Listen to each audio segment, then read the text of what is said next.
Welcome to this brief reflection on the first para, or juz, of the Quran. The Quran is divided into 30 parts, and each part has its unique content and significance. The first para consists of the opening chapter, Surah Al-Fatiha, and the beginning of Surah Al-Baqarah. Let's begin with Surah Al-Fatiha, which is the first chapter of the Quran. It consists of 7 verses and holds a central position in Islamic worship.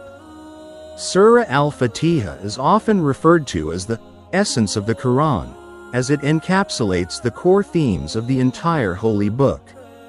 The chapter begins with praise for Allah, the Lord of all worlds, the most merciful and the most compassionate. It highlights His sovereignty over the Day of Judgment, and it teaches us to ask for His guidance on the straight path. Surah Al-Fatiha emphasizes the importance of acknowledging God's majesty and seeking His help in all aspects of life.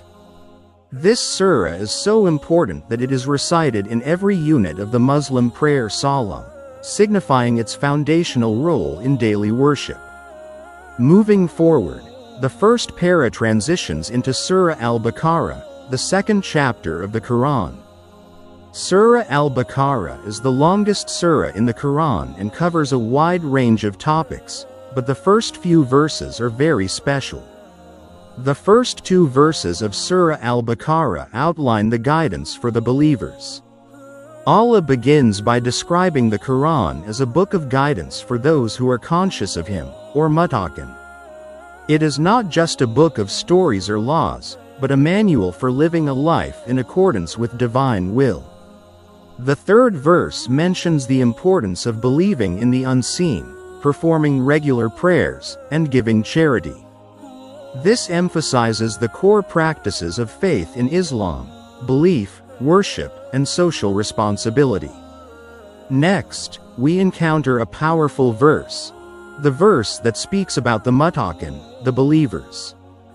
They are characterized by their unwavering faith in Allah, their consistent worship, and their compassionate actions toward others. They are described as those who strive for righteousness and are unwavering in their commitment to the path of Allah. In this first para, we also see a contrast drawn between those who believe and those who disbelieve or are hypocritical. Allah invites us to reflect on our hearts and our intentions, stressing that the guidance of the Quran is for those who are ready to follow and obey it.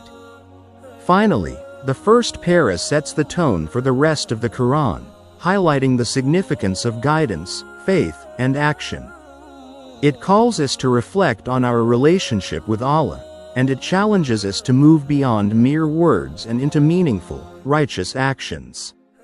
In summary, the first para of the Quran introduces us to 2 essential elements: Surah Al-Fatiha, which is a prayer for guidance, and Surah Al-Baqarah, which begins the Quranic teachings about faith, worship, and living in accordance with divine principles. It teaches us the importance of faith in the unseen, of praying regularly, of giving in charity, and of living a life dedicated to righteousness. This is just a small glimpse of the immense depth and wisdom found in the first para of the Quran. By reflecting on its meanings and incorporating its teachings into our daily lives, we can gain deeper insight into our purpose and strengthen our relationship with Allah.